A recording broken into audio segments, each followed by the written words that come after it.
Hey guys, Ash Lane here. I know some of you may not have had the opportunity to tune into the ClashCon live stream where we talked war strategy in a panel discussion. So here it is, all in one place, nicely trimmed to perfection. Guys, go ahead. I'm interested to hear your comments.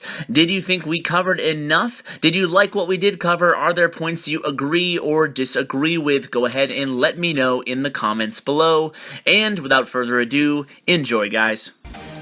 Welcome back, guys. We are ready to continue the afternoon. Obviously, we've seen a lot of great action with all the clan wars, but that is not all that we have. We have another panel for you guys. As we talked earlier about running a successful clan, what comes along with running a successful clan is clan wars and seeing how you do well with those and work with your team.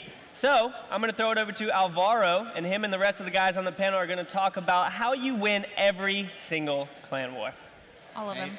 Thank you very much, Molt. Yeah, I'm Alvaro845. I'm a Spanish YouTuber, so that's why probably many of you don't know me. But yeah, we are here to talk about how to win every single clan war. But I think that, guys, we must best say that we are here to talk about how to prepare for trying to win every single clan war, because it's so difficult to win, almost impossible to win every single clan war. So yeah, let me introduce you quickly my colleagues. I'm here on my left with Lach. He is a former moderator for over 2 years, I think. About a year. About a year, okay. Currently he's Town Hall 9. On his left we have ClashWithAsh. He's a fellow YouTuber and specialized in clan war strategies. So, moreover, over there we have Yesiac. I think that today I may correct. She's our Reddit moderator, Clash of Clans. And at my very left we have ClashOnGan. He's a YouTuber, flew here from Hawaii. So, welcome, guys. Yeah, we are here to discuss how to win every single clan war. And I could divide a clan war in 3 parts. I mean, the offensive aspect, I mean, the attacking, defending, and organizing the attacks. So starting from the beginning, I mean, from the offensive part, the attacking, what do you guys think is the most popular army composition on clan wars? Go wee wee. I'd say it is probably the most popular that's used. Yeah. So guns, wizards, yeah, witches, the most used. What do you see is the most effective or the best army composition to attack in a clan war? Right. So I think maybe jumping in on that question, you know, the one thing that I tell my clanmates when they are attacking in war is, you know, you don't have the army composition and then find a base and just throw your army composition at it. You really have to scout, look at the bases, and if you're like more familiar with a certain attack, then you can kind of find a base that fits that strategy. Another thing I like to promote within the clan is trying to, outside of war, really practice different attacks. You don't want to be like a one-trick pony. You don't always want to go into those mass dragons, because once you run up against a clan that, you know, has an anti-air type base, you're kind of, you know, you don't have that capability. So it really depends on the base layout and you know, the army composition that they're comfortable with. Certainly, I think I can echo the sentiments that have been talked about through all the workshops today. Yeah. Is that we're seeing in the last, ever since Clan Wars, we're seeing obviously the evolution of the attack from 2 to 3 stars. So yeah. I think now the meta of the game is really heading towards phases of your attack. Kill squads, second phase, splitting up the attack, and that's what we're seeing with the new defense, as we saw, if the viewers saw from Jonas, seeing a lot of that, you know, the phasing of the attacks, and that seems to be the way that they're pushing the game in a rebalancing effort and also to add more strategy. So that's what I've been seeing a lot of. That said, in all of the workshops I've been in today, I think 90% of people have said they use Go Wipe, and that's their favorite one. So it seems like it's a very versatile kind of attack. It can be switched around, you know, Go Wee Wee, Go Wipe, all these kinds of things. But I've been surprised by how many people have really liked Go Wipe. Yeah. What would you say to people who is Town Hall 8 or under Town Hall 8? Do they just use dragons and take the base, or maybe there is other kind of army composition? Dragons, hogs, and I've heard Dragloon is really good for the extra cleanup and things like that. And talking a bit more about the new defense and the new Town Hall 11, do you guys really think that it's going to change everything in clan war attacks and in clan war strategy? I think initially when it first drops, it's going to have like a huge effect on clan war strategy. So for me, I mean, I'm a huge like mind game in terms of like the clan war strategy. So for example, I mean, I can see the new defense, whatever the name is going to be, that's going to be probably placed. A lot of people probably will start centralizing it. They really want to protect it. But on the downside, it could be frozen. You can take out the Inferno Tower and the new defense with like maybe one free spell. So what we were talking about earlier in one of the workshops is perhaps you can probably sort of bait that new defense, kind of put it out, and have that. I think new attackers are probably going to be afraid of it, and they're going to prioritize it. Yeah. And so you're going to maybe put like, the bait out there, but then have like a huge, like on a defensive perspective, a huge kill squad to like really, rain down on that new defense and protect it. Yeah, it's very big as well, so it's not going to be something easy to just fit into the middle of the base. Exactly. I think Supercell, judging on what Jonas said earlier, if some of the viewers might not have picked up on it, but I think they want to get into more strategic attacks, not just putting your troops down on the map and just watching them go. I think you want phases to the attack, so I think that's what we're seeing a lot of. That's what we're seeing a lot of, and I don't think they want us to put all our most important defensive units in the center of the map. That's what Gon was kind of talking about. By the way, happy birthday, Gon. Thank you. Thank you. Send gems. One of the drawbacks of that, the wide inactive area for that new defense, it's got, it can hit the whole base, except it can't hit itself. So if you do put that next to a town hall, you've basically created the perfect opportunity for funneling straight to the town hall. Because then you've got a very safe area where you can take the town hall and then take it, and you don't have to worry about anything, really, to deal with it.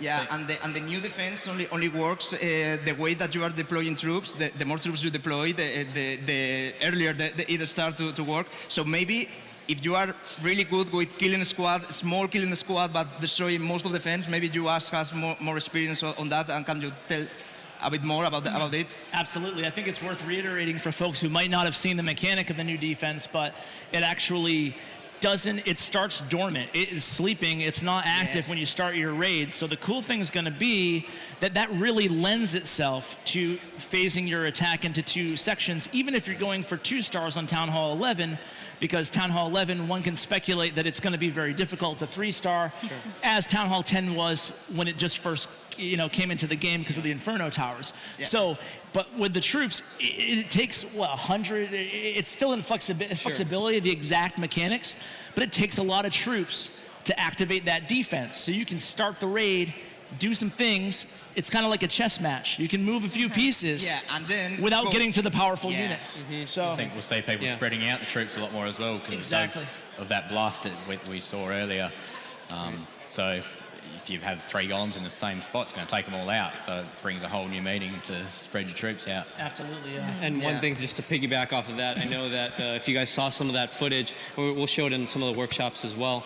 But the new defense, there is a little bit of a lag portion when that sort of laser beam kind of comes down and hits the troops. So, the golems or the lava hounds, if they get stuck on that air defense, they're going to get taken out. So I'm thinking, sometimes you might see more attacks that kind of gravitate maybe less golems, going away from golems, but also more towards like using the haste spell, because a haste spell, I did a little quick poll in the workshop. Not a lot of people use the haste spell, but because it kind of gives the unit's ability to sort of run a little bit faster and probably evade that kill shot and the resultant splash damage, I can kind of see the haste spell making kind of like a reemergence in the clan war attacks. Yeah, the point is, I have the feeling that, nowadays there are some players that are really good at only one attack, and they just find a base in the world to, this is my base, I'm going to take it because I only know how to go wipe, and I'm going to do that. I think that with the new Town Hall, the new defense, you have to be more skillish. You have to know different army composition and different ways to attack.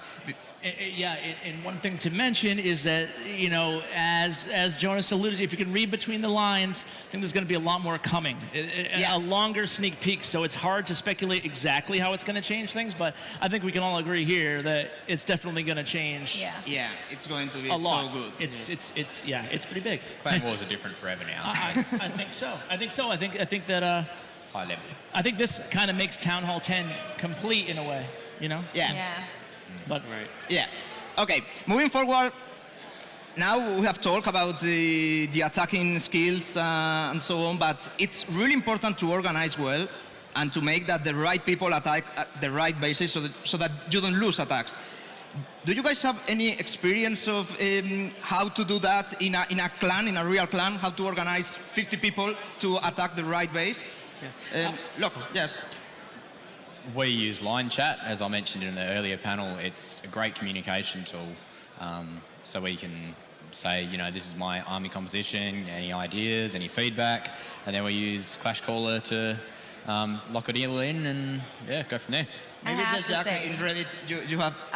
Yeah, everyone on Reddit, I mean, I'm a Reddit moderator, so I'm involved with a lot of the Reddit clan system. Yeah. And almost everyone uses Clash Caller, Skitch. They pull up bases and they, you know, take pictures and draw on them and show each other what their plans are, give advice. And then whatever your favorite chat app is, Line, Kick, GroupMe is what we use the most. Things like that, and you know, just you need to coordinate really. Do you think that the in-game chat is enough to do that, or definitely not? No. I think you kind of need to go beyond. What you can use is the forums, either Reddit or the Supercell forums, and you can post the base and get advice from random clashes around the world, and you'd be surprised how much detail people do go into. Yeah, I think it really depends on what level wars your clan is in. If you're doing a simple friend, family war clan where you have smaller wars, sometimes using clan mail and maybe Clash Caller is enough. You don't necessarily need the third-party chat application. But if you're doing a more complex war, you can go all the way to the other end of the spectrum where you're using, you know, TeamSpeak, actually talking to people, planning out attacks, calling multiple calls in, you know, all kinds of in-depth ways you can take clan wars if you get really serious about it, and that's what I enjoy doing. So one of the events, it was a pretty funny event that I posted a video about. I think Ash and Alvaro, you did variations of this event, but I'll talk about my variation of it. So basically, my thought was clan war boot camp, and it was basically the fact that okay, you know, normal clan wars, every member has 2 attacks, but I wanted to really challenge my members and say, hey, for this war, we're giving you 1 attack, and you can only use it in the last minute of clan wars. All right, let's try to win. Let's try to win. And so we did it, and the way we were able to achieve the last, like, I called it the 1-minute clan war. Basically, you know, we were all on Skype at that point, and we were just like, okay, you know, count down, you know, 1 minute, 1 second left, and then go hit the attack. You know what that does? I mean, it's fun because you get to, you know, it's a one or done type of thing. So you have to go in with your best and not mess up. But also, I think it at least from a game theory perspective, if you really wanted to, like, you know, lull the other clan into like a false sense of, you know, security and like, okay, these guys aren't attacking. So, and I think Alvaro, you mentioned this before, like you would put like maybe one of your higher Town Hall 10s based on the outside. So like as it kind of started to count down, people were like, oh, free loot. Let me just go ahead and get the Town Hall 10. The other enemy clan will waste their attacks, leaving the door open for you to swoop in and like take the lead in a matter of like a minute or like a couple hours. Because, you know, once it kind of calms down, people start to think that, you know, you are an active clan. So if I were to have my perfect world, I would have like, you know, access to all of my clanmates and just, you know, jolt of electricity, do your attack in war type of thing. You know, wake up, guys. It's actually a good strategy. You are faced against a really strong clan. Just do that and let's see what happens. I mean, I would love that. Yeah.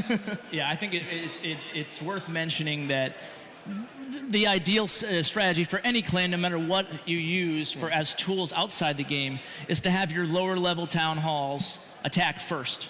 Right, because that maximizes net star gain. That way, your mid-level and higher level town hall levels or troop levels can do a better job at cleanup, more efficient job. So, ideally, it's not a perfect world, but we'd like to see attackers with lower level bases attacking first, doing the best they can, and then you trickle up the map, and then you have your best attackers probably go last. That way, you can kind of survey the field, see where you need the stars, because it's not necessarily always advantageous to 3-star the top the top base on the map. Sometimes just have to 3-star the 8th base on the map. So it's worth mentioning that, you know, in a perfect world. But it's really difficult to organize all the people to attack so quick. I mean, it's really difficult. And US probably has more expertise with that.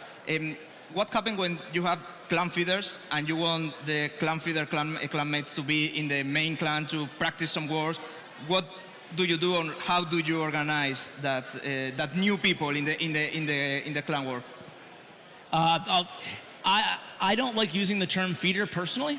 I think it's because I personally wouldn't want to be in a feeder clan. No, it works for a lot of people. Yeah. But what I do is when we start a new clan, we just make the requirements a little bit lower, like the level the town hall level requirements, troop requirements. And what we do is we allow them to create their own identity and culture. And then they're not always asking, oh, I want to be part of the main clan. I want to be part of the main clan. But organically, if a player goes into a newer clan or lower level clan and then speeds up and levels much higher than the rest, they're welcome to go join another clan. So essentially, it's serving the same purpose as being a feeder clan, but it still has its own identity. And a lot of times when you see throughout the game a successful clan that's a startup or feeder clan, oftentimes when run well, turns into a really successful clan on its own right. And I think that's the goal, you know? Yeah. So you told us that for you, the best strategy is that the lower level players attack first and then the others. Yesiac, have you read anything about this on Reddit, or is there any everything, all of this on Reddit? Any new strategy, any new way to do it? Maybe trying that the Town Hall 9 to get 2 stars at Town Hall 10, so that the Town Hall 10s are free to 3-star Town Hall 9s, something like that. Yeah, I mean, doing the whole, the lower level players attack first, which gives a lot more flexibility to the higher level players. They're not forced to attack whoever they want, and then you don't have like a Town Hall 7 player who's like, well, all that's left is Town Hall 9s, what am I supposed to do? I can't do anything. Letting those, lower level players pick their people and go after it first. It also, leaves the people who are waiting for them to attack, they now have the opportunity to sit there and give advice instead of planning their attack, because they don't know who they're attacking yet. In terms of the whole feeder thing, I mean, it's funny to mention that because that sounds exactly like the Reddit clan system. We basically are just a huge sisterhood of clans where everyone sets their own different levels and requirements, but lately in the Reddit clan system, I've seen a lot of trading people for wars, where, we all talk on GroupMe, we're all very close to people in other clans, and there are a lot of times when people will be like, hey, I'm gonna head over to this other clan, and I'm gonna go war with them. I actually just did that recently with Reddit Zulu. I'm originally from, Reddit Sierra was my clan, but I wanted to see some other war stuff, so I hopped in Reddit Zulu. They invited me to war with them, and I saw a completely different side of warring. They had different rules and different instructions, and someone actually designed for me my own war base and talked about how beneficial it was to make your own base rather than use a stock one that anyone can find online, because then they know where your traps are, and they know exactly how to attack it. So if you design your own base, so I kind of learned all these new things from just trading between clans. So I think having that sort of like clan sisterhood sort of thing gives you a lot more perspective on how other people work. Yeah, we're about, I want to say like 60 clans right now. Wow. And we fluctuate. Is substantial. It's quite a lot, but we're all different levels of war intensity and war rules. Some people war constantly, and some people only war a couple times, or war once a week. And everyone's got these different requirements for how they war. Well, with a clan system that big, do you guys do like arrange wars or scrimmages or anything like that? Oh, all the time. A lot of clans will split into 2 separate clans. They'll take their 40 members and split into 20 to 20, and then try to match up. That's so funny. And we also have just giant trophy pushes. Before Clan Wars existed, we did trophy pushes together, and then we would rank whoever won based off that. But we'll take every clan that signs up, which is usually like half of them, and everyone pushes together. So, and even then, it's competitive, but it's still like we're rooting for each other. So all these different strategies come out, and different people jumping between clans and things like that. So it's just really amazing how much I've learned about the game through just jumping into other clans and seeing how they work. Oh, that's really good. And how about you, Gan or Locke? How are your clans organized in Clan Wars? You know, it's pretty interesting because, you know, we have, we call it a family of clans. Clearly Confused is a family of clans, and I think that's a really nice term to use for, you know, clans. But I really do promote the inter-clan war aspect. You know, we do have enough times of members to do a 50 versus 50 war. And just a tip for people who, you know, I know when I did like the Clash Off series where YouTubers would go and war with each other, it was always a 50 versus 50 clan war. For people who do want to do these types of inter-clan wars, my tip to you guys would be to see if you can get 50 and 50, because the main reason is you want to have, you know, town halls of sort of like equal type of strength. So we wanted to make sure, it was a huge Excel spreadsheet nightmare of like, you know, all right, we have like 5 town hall 10s, we have 5 town hall 9s, and we wanted to really make it so that everyone who could, you know, open it up to as many people as possible. So we did have a couple town hall 4s and town hall 5s, but yeah, again, the reason is because when you're searching for war, normally when maybe a regular clan is searching for war, maybe you have a few people opt out, a few people leave, maybe because of a previous loss, so you have like 45 versus 45 searching, not necessarily 50 versus 50 with similar town hall 10s, town hall 9s, and so that kind of helped us, you know, ensure a match. Didn't guarantee a match, but we were pretty successful. And again, I think when we do inter-clan wars, people go super try-hard, so they really want to, like, you know, whoever like booted me last time, you know, from, you know, or demoted me from Elder, I really want to, you know, 3-star that person's base. So it's a really good event to have. And like you mentioned earlier, you really get to learn different strategies from different members. So it's like exchange of replays times a million. You just get to really learn from your clanmates. How about you, Locke? Well, at Invictus Kings, we try and make the most of Preparation Day, which is something that a lot of people really underrate. But you can do so much with it. You can think, you know, is this clan going to go for 3-star attacks? Are they going to go for 2-star attacks? And then that decides what base you're going to use. So you should always have your anti-2-star base, your anti-3-star base, and then your fake base on prep day. Just maximises your chances of winning. And then when war day comes, that's when we start the Clash Caller and discussing how do we attack this base. Because there's no point in discussing that on Preparation Day, because the base can change in the last second. So, yeah, make the most of Preparation Day. Absolutely. How important do you guys think that is to talk to other clanmates, to the elders mainly, and tell them, okay, I'm planning to attack that base, I'm going to use Gohok, and I'm going to attack this way. Do you think this is crucial or just important to do it but not necessary? For not everyone, it's crucial. There are people who can do it, you know, just fine. Probably Ash here has no problem doing it by himself because he's got so much experience. But for most people, I think it's really important to just say, hey, this is what I'm planning to do. And just see, because anytime you have 2 people looking at a base, you know, one of them is going to miss something that the other one's going to pick up, and vice versa. Yeah. So if you go, oh, I'm going to go hogs, what do you think? And they'll be like, no, you see that giant bomb placement? That's going to be a terrible idea. And they just had completely missed it. So everyone's got different experiences, and I think having at least more than one person look at it and give the advice increases your chances of just doing well. It doesn't hurt to get a second opinion either, so you might as well. I mean, yeah, we don't ask for permission. It depends on the level of your clan, right? So some clans, sure, a lot of guidance is needed and warranted, and it helps out a lot.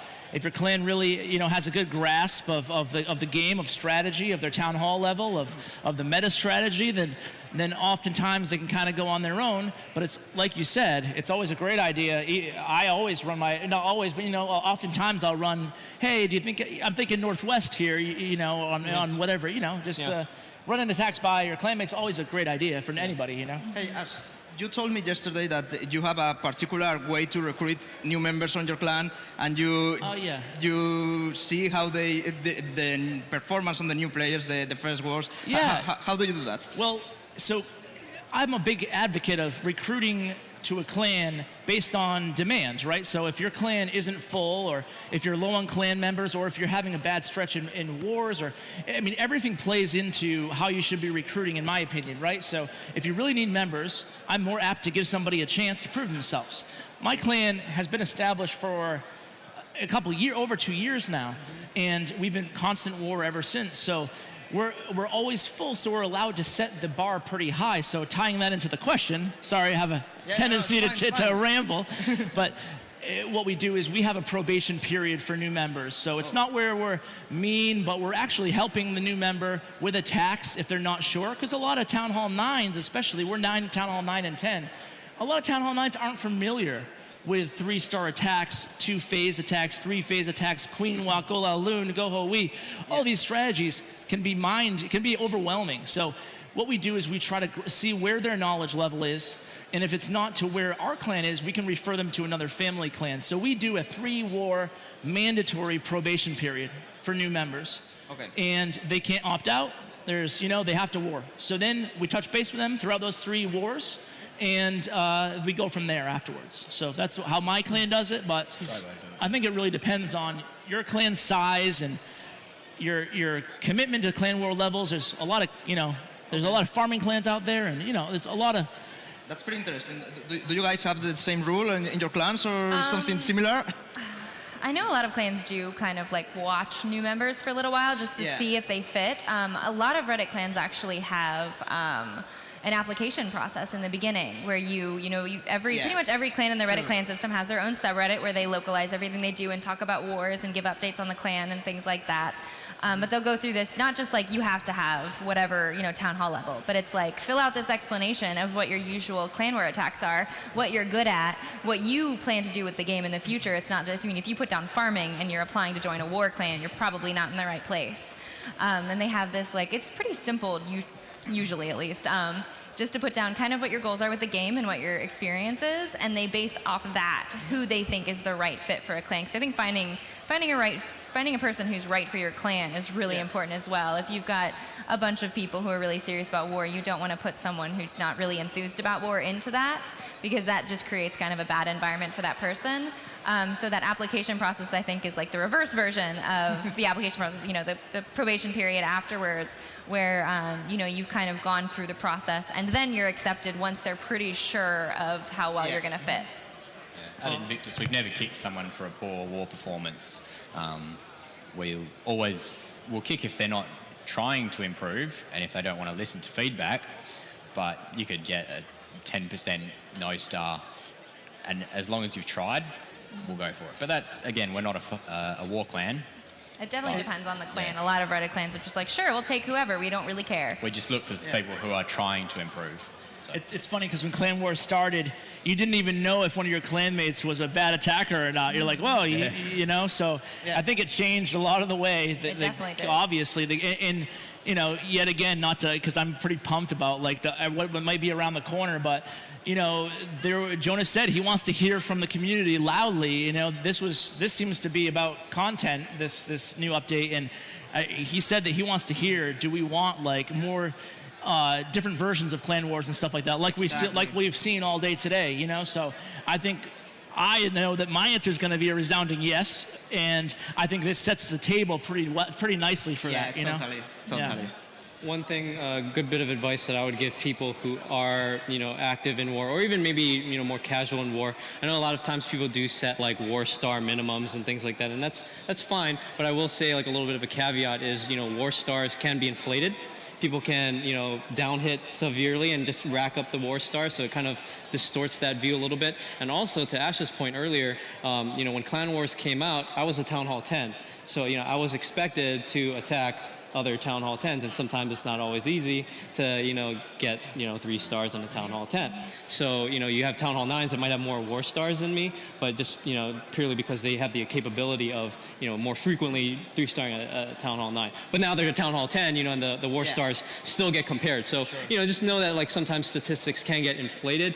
Give your clanmates a chance. Give them a 3, good way three war ratio between war stars and war loot stolen. Absolutely. Yeah. So 200,000 times your war stars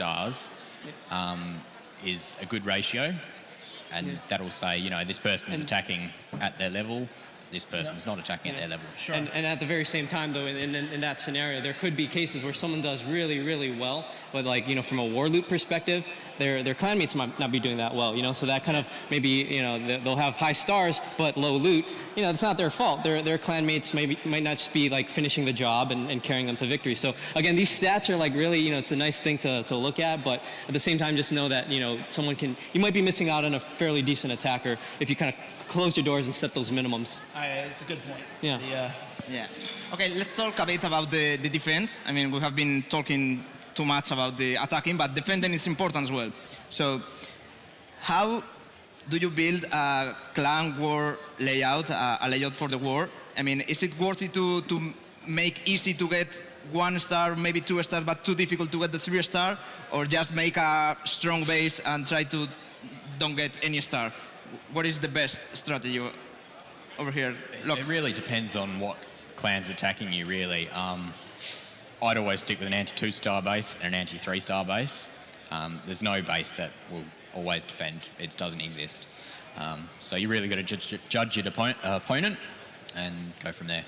Absolutely. Yeah, Ash? Which comes back to prep day. Make sure you make the most of it. Do what research you can and find Lach out. is absolutely right. The first thing you need to factor in is your opponent's attack level, right? So if you think you're going against a very strong clan who's going to start 3-starring a lot of your bases, you want to go with anti-3-star designs. There's a lot of anti-3-star designs, and you want to, you know, the game is constantly evolving, and I think the update, if it's told us anything, it's told us that, you know, Clash of Clans is evolving in a way that really lends itself to the 3-star in multi-phase attacks. So that's why when designing a base, you really want to make sure, you know, you have, for example, if you think you're going to get 3-starred at Town Hall 9 or 10 or even 8 or lower, you want to have your clan castle centralized instead of your town hall if you think you're going to get 3-star. Now, if you're going against a really easy clan, and I was surprised to see a lot of people in the workshops that just have their town hall right in the center, and that's not something we do most wars, but the wars that they're involved in doesn't require an anti-3-star layout. They're only getting 1 star, so it really does depend. But I think there's so many ways you could go with this question, and you know. How do you guys organize that? I mean, how do you determine? Okay, this is an easy clan. Let's go for the town hall in the middle. This is a hard clan. Let's go for the clan castle in the middle. Level to clan war wins. So if it's a level 6 clan, you know they've been around a while, but they've only got 2 war wins. You can say, you know, we should beat these people. So that's how we would decide. There's no one stat that you can tell how good a clan is. No, you got to take if you look at the highest level clans in the game right now, they're not maxed out villages. You know, they're a healthy mix of town halls and generally some lower ones in there. Yeah. But if you look at war wins, they could be a very low level clan. And you know, I think you factor in, like Lach said, you factor in a lot into the equation. But generally, you have a good feel for how good a clan is. You can, another way too is people often attack or they defend how they attack. So if you get matched up with a clan and they're all anti-3-star bases, that means that they're probably 3-star attackers. But that's an interesting thing as well, because with the new tiebreaker system, you can set all your bases to anti-3-star and then go for the percentage. It's a whole new army composition that people are using now. It's always evolving. And that was probably the best thing I've ever seen added to Clan Wars was the tiebreaker system. Yeah. What do you think about the clan composition? I mean, the town hall level composition of the clan. Is there any number that is better to win clan wars? I mean, half town hall 10, half town hall 9, or most town hall 9s? Go ahead. No. All right. Yeah, so I would say that taking a step back, zooming out a little bit, you know, I know a lot of people do run 50 versus 50 clans, but you know, maybe like the average user might, you know, run a 25 versus 25 type of clan too. And I found that like a lot of times it's really good to have you know, a nice spread of town hall levels, because you know that you can have those town hall 7s that hopefully are, you know, running the mass dragons, can get those 3 stars, and then you know there's a little bit of a separation when you throw in your town hall 8s, your town hall 9s, and your town hall 10s. But then if you're running like all town hall 10s, then you kind of run into like, you know, the different types of complexities of, you know, who should attack who and things like that when you have like fully maxed out bases and running like that. So you know, I think the spread is definitely something pretty interesting. I've found that 50 versus 50 is very chaotic, and not a lot of leaders can get all their members on a Skype chat and, tell you're attacking this person and whatnot. And even when you're reserving a base, you're basically taking it away from someone who might be just as capable, if not more capable, taking a base. So sometimes the reservation system isn't always the most effective, but it's still very orderly. I think that 50 versus 50 is definitely a lot more hectic, but it definitely gives those clans, like, it's pretty much any man's game, 50 versus 50. 10 versus 10, I know when I'm rolling a 10 versus 10, these guys are probably either extremely well qualified, extremely coordinated, or they're just extremely inactive. So it just depends, it can kind of sway that way too. Yes. People need to be aware that if you need to carry a certain percentage. So to the question was, what's the best percentage of town halls to have?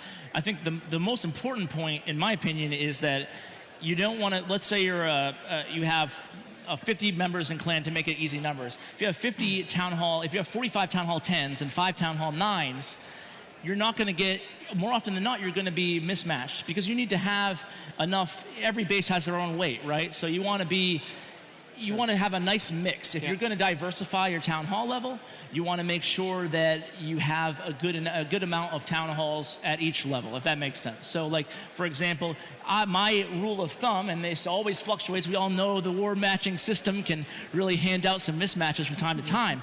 Yeah. But my rule of thumb is I like to keep at least a quarter of every town hall level, if possible, that I'm warring with. In other words, if I will war with 40, if we won 40 versus 40 mostly in my clan, and we'll carry 10 town hall 9s and 30 town hall 10s to keep that, 20, we'll range anyway from 20 to 25% town hall 9s. That allows us to not get mismatched, because if we went the other way with it and only had like 4 or 5 town hall 9s, there's a good chance we could be matched against all town hall 10s and have a big disadvantage. So there's a lot that comes into play. Okay, and just for finish talking about defense, what do you think is the best troop to defend in the clan castle?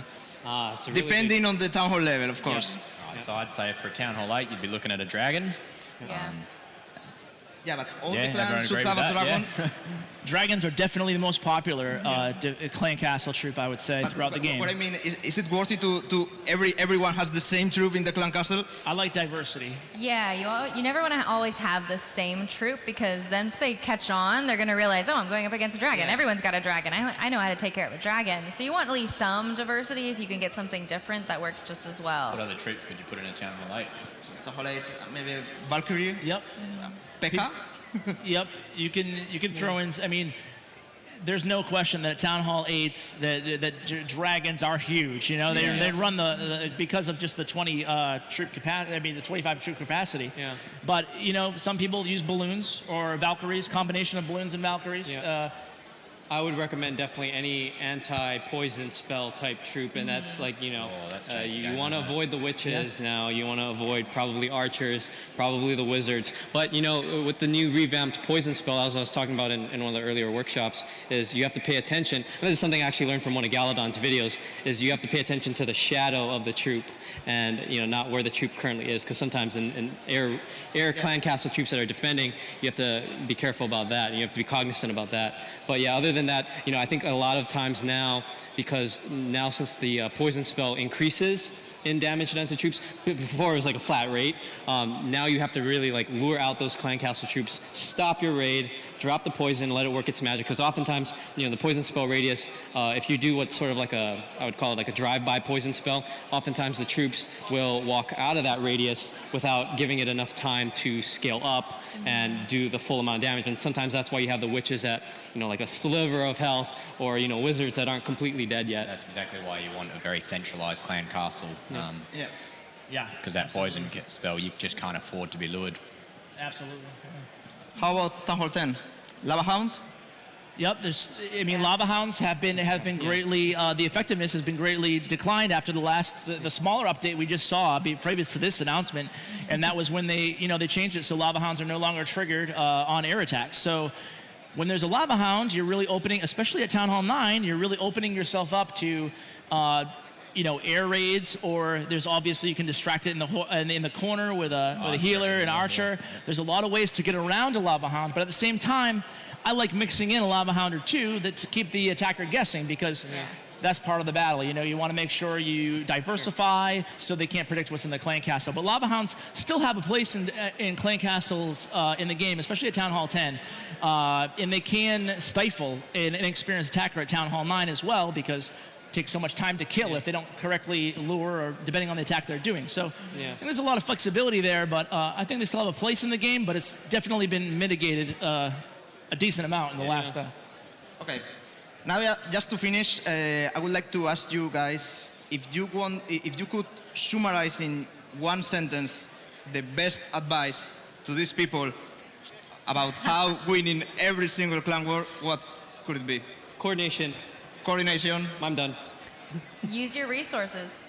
Your resources. Like clanmates and YouTubers, yeah, everything. So if you like have a a clanmate who is really good at one attack, talk to him. Yeah. On Reddit, we have a specific category of how would you attack. So people post bases of, I'm in a clan war, I got this base, here are my troops, what would you suggest? So that's another resource, and you just want to use as much as you can to get all of that advice. That's really interesting. Ash. Be prepared. Find like-minded clanmates. So you're fitting in the clan strategy, and plan well and communicate. Communication. So it's key. I mean, ideally, you'd like to find Ash and get him to give you the advice, but no, communication, absolutely. There's nothing bigger in the whole game. So it's really interesting that we have divided the panel in 3 areas: attacking, defending, and organization. And all of you agree that organization is the most important part. 100%. Do you agree? You can be I agree as well. I think that terrible because you just did not coordinate. Yeah, attacking skills, you can learn it, but organization is much harder to implement in a clan. Absolutely, absolutely. Yeah, I agree. Yeah, so thank you very much, guys, for being here and sharing with us all your knowledge about clan wars. Thanks, Alvaro. Yeah. Thanks for moderating. Thank you. Yeah. No problem. I hope you guys have enjoyed the panel, and I hope it helps for your clan wars. Take care, guys. Thank you, guys. Thank you so much, guys. That was an amazing panel. Obviously, we've still got a lot more going on today, so we're going to jump into a little bit more stuff coming up, some more clan war action and things like that. So just hold tight, and we'll get things started in just a little bit.